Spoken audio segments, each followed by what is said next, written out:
welcome to Women's Voice. My name is Alexandra Piri and I'll be your host.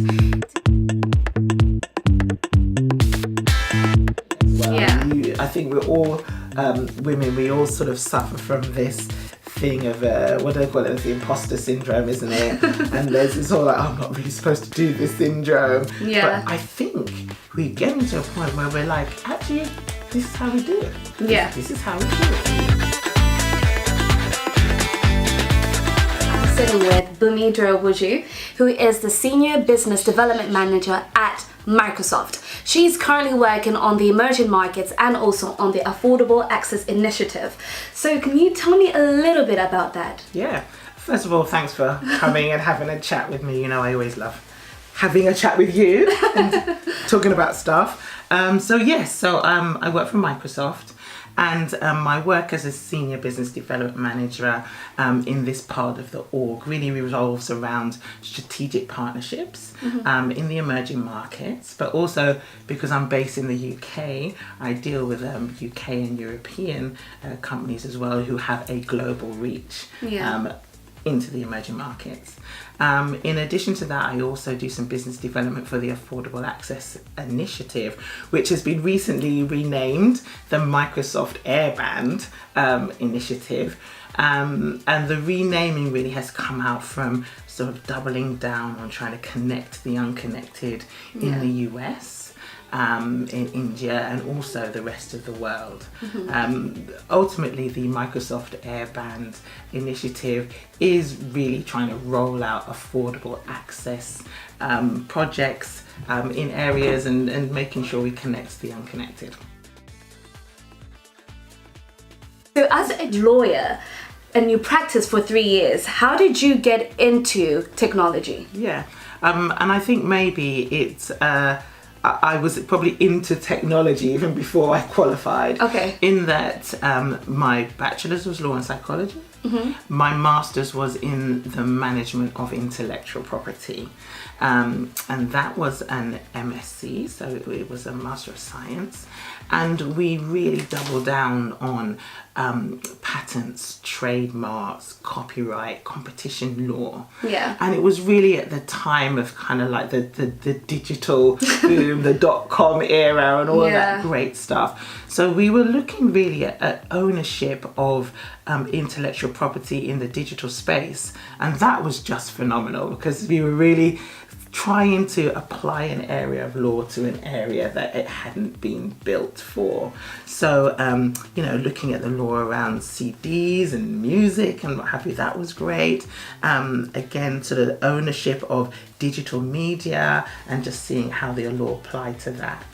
So I think with the experience from that, the masters, I then went and worked, but I went and worked in the entertainment industry or the TV industry. So I worked at the BBC and looking at contracts. As then I moved on to Microsoft, who at the time was again building some really great products, digital products, which were full of other people's digital media, full of their property, of which Microsoft wanted to ensure that we had the right rights to use them. They wanted to make sure we were not infringing. And in the same way, Microsoft themselves were producing a bunch of intellectual property. And there was a whole area of making sure we were protecting our own stuff. So really, it's moving into the tech world, but in this area. And that's what's been beautiful about technology. You're going to talk to engineers and people who are coding and and all of this great stuff, and then there's this whole part of this kind of back office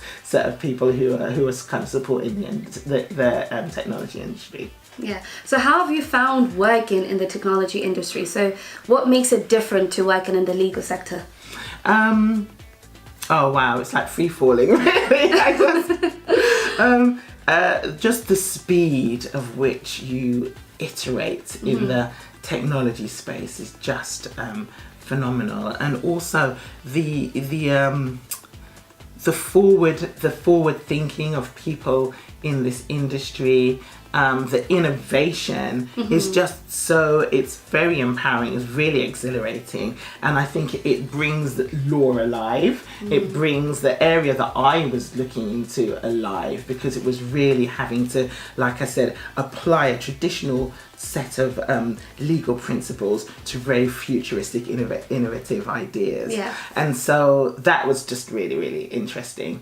And I think, again, the area that I was looking in had this great international feel about it. And that's probably how I sort of ended up in the emerging markets doing business development as well.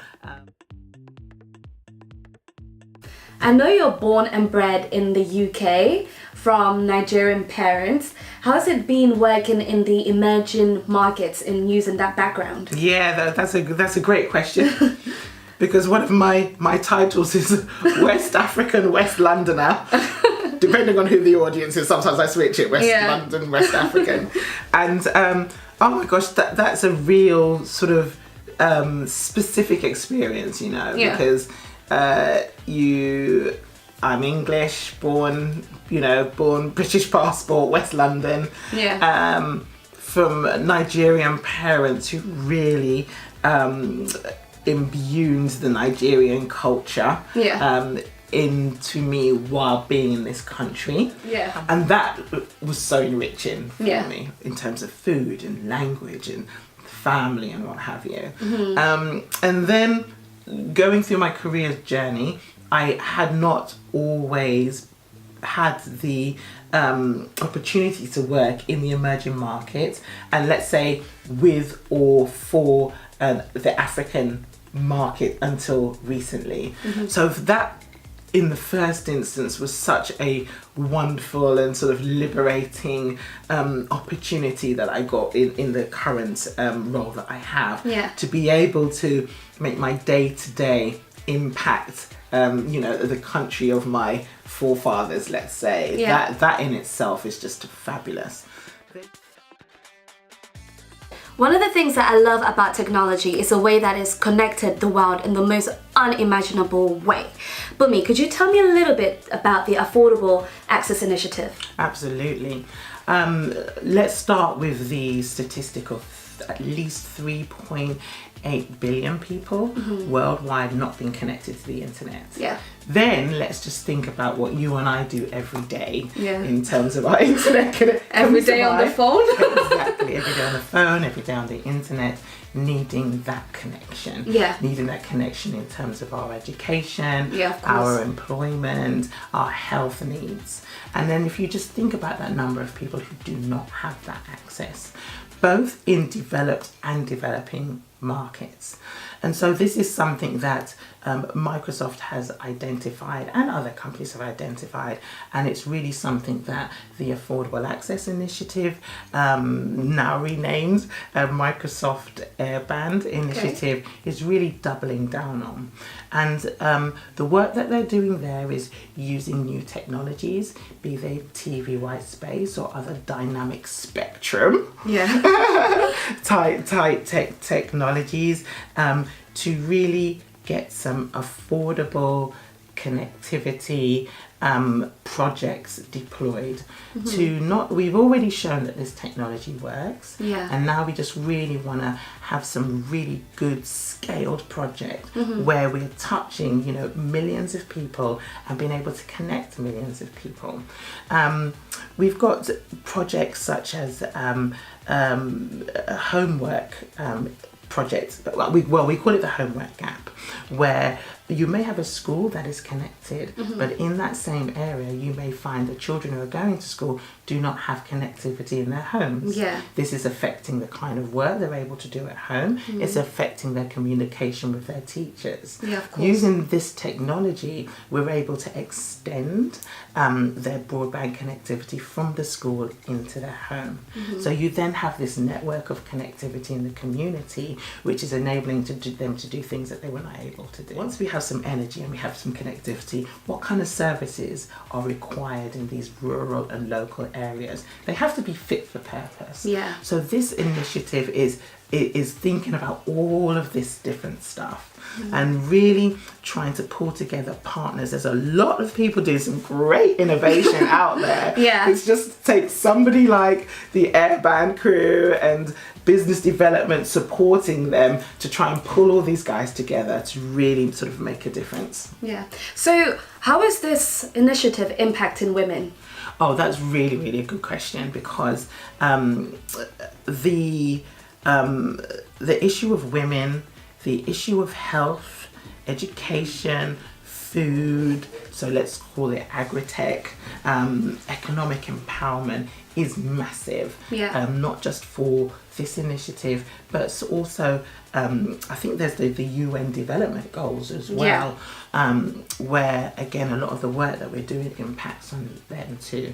Now we have a number of our partners who have got solutions where they are specifically focusing on women. Okay. Where let's use an example of this fantastic company called Airband over in Rwanda, where they literally have a business, we call it a business kiosk really. Yeah. It's solar powered, it's enabling charging, it is a mobile unit, and really their focus is to have women and actually people with mild disabilities own this kiosk, basically run their own business and be able to be mobile around the areas of Rwanda, and then provide access. These kiosks have Wi-Fi facilities on them as well, so wherever this kiosk is, the people in the area have connections too. But again, their focus is on women and people with disabilities. How does success look like in this initiative? Oh wow. Success looks like a female in her village who is the entrepreneur of the village, but also a mother who is seeing her child be able to come home and do homework with a solar powered lamp in the house, but also is able to go to her central hub where she is getting some kind of payment by enabling people to have access to the internet. That is the kind of success, that's the kind of change and impact that we're hoping this initiative will bring. What countries have you done this initiative so far? Oh wow, there's a map. I do not have that map. But honestly, we have countries in all of the continents. That's right. We've got projects in Kenya. We've got projects in Indonesia. We have projects in Scotland. Yeah. We have projects in India. I mean, I need to get you them out, but there are. I didn't hear Malawi on that list. You didn't have, and there's Malawi. Oh my gosh, we have projects in Malawi. No, we have actually a fabulous project in Malawi, and it is looking at the actual the rollout of TV white space connectivity nationwide. Okay. But and that, you know, none of this is easy. Yeah, of course, yeah. So that is being worked on, and it's going to be phenomenal when it gets started, and we have coverage that we want to. But what is a fabulous story about Malawi is that in the interim, they've managed to build a network in the Zaleka refugee camp that is in Malawi. And again, that was to ensure that even the refugees in this camp are able to connect, are able to feel that they're just not in the camp without an ability, you know, to access the digital solutions and information that they require. So that, you know, the impact is huge. Impact is huge. Yeah. I'm really glad to hear that. As you know, I am from Malawi. Yeah, I know. I'll be chasing you up on that project. You will. How did you cope with being a mother, being a wife, being, you know, a daughter, a sister, and also having a successful professional career? Oh wow. Don't sleep. Don't do that. No, that is not true. You are right. I am a proud mother of 4 children. Yeah.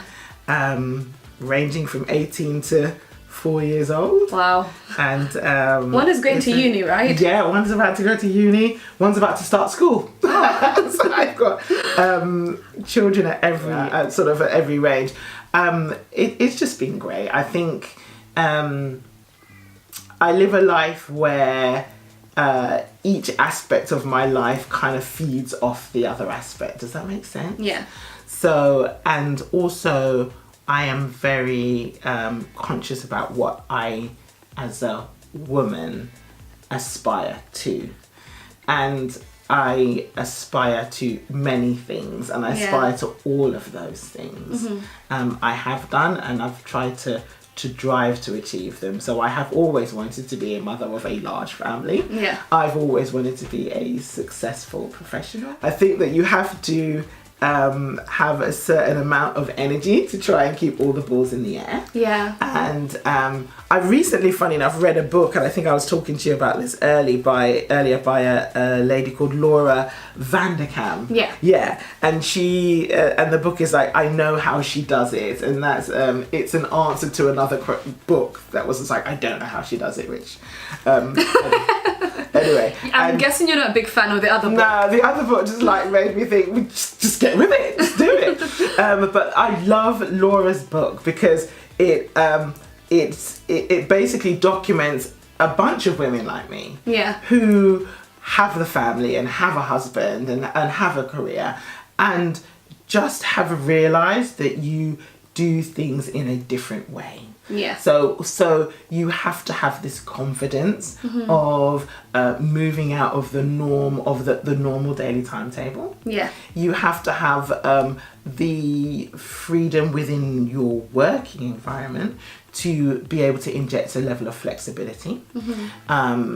You have to be able to embrace technology, which is just great in terms of what we're talking about now. Yeah. I think technology has been my engine. I don't think if I did not have the phone, or the laptop, if I wasn't able to do things on the move, I think things would be difficult. And also this book also enabled me to understand actually that it's not a fluke. Yeah. In terms of kind of having this very sort of colourful lifestyle, and like I said, and I'm not the only one. Yeah. And it also enabled me to see how some other women are doing things in very different ways. You know, they are spending time with their children for X amount of the year and not spending time with their children for another amount of the year, and focusing on their careers and really using time in interesting ways. But the key is to do it with confidence and not apologetically. And that's been a bit of a journey for me as well. Yeah. I think we're all women, we all sort of suffer from this thing of what do they call it? It's the imposter syndrome, isn't it? And there's this whole like, I'm not really supposed to do this syndrome. Yeah. But I think we're getting to a point where we're like, actually, this is how we do it. This is how we do it. We move our time around. We might work late in the evenings. We might not be there in the mornings. Our children need to understand when we're not there, we're at work. Our children need to understand that we're travelling. They need to have an understanding of the work that we're doing. That's been very important to me as well, for my children to be very involved in what I'm trying to do and trying to achieve. And I hope that the benefit of that is that they also see and are confident to work in a different way if they need to. So I think there's just this confidence of being different. Yeah. Being true to what you really want to do and not letting situations stop you from doing that. But understanding actually you're gonna have to dig in a bit. You're going to have quite a bit of energy to do it. We've talked about this in terms of health, and it was interesting when we talked about the Affordable Access Initiative in the real requirement for health solutions to be able to deal with either chronic issues or be able to maintain good health. And when we then translate that to what we're talking about, how am I trying to do what I'm doing? I know that I have to be able to get up in the morning and be able to move and be able to be active and as healthy as I can be. So there's lots of kind of elements to it. So what's your top advice for somebody who is in a similar situation as to yourself, who's a mother and a wife and has to balance all these things? How do they maintain a successful career? Yeah. And it can be overwhelming. It can be overwhelming. And again, you and I have talked about this before, in that I don't believe that you can do it in a vacuum, and you can't do it on your own. Yeah. I believe in the village. Village. I'm the village's best friend. You know, I've had help from sisters, I've had help from carers and babysitters and nannies. My husband's amazing, my mum's great. You know, I make sure I am in the right place to get that help from a domestic perspective. I will say, and I want to be honest, and you know, it's a conversation to have. Yeah. I think from a career perspective, that there are times when I just think, actually, I could have made this move or got to this area were it not that I've had to make a decision in terms of the family. Yeah. It's quite significant when you're dealing with an international company as well. Yeah. So, you know, that often opportunities may not be where you're sitting. Yeah. And so sometimes you have to pass up an opportunity that would be you, because the opportunity is not where you are. Your family is not at the stage where you can move them. Yeah. Not always the case. I am always ready to move my family, but there are going to be just years when it's just not going to work. Especially now that everybody's going into school. Exactly. And so again, I have been as nimble and agile as I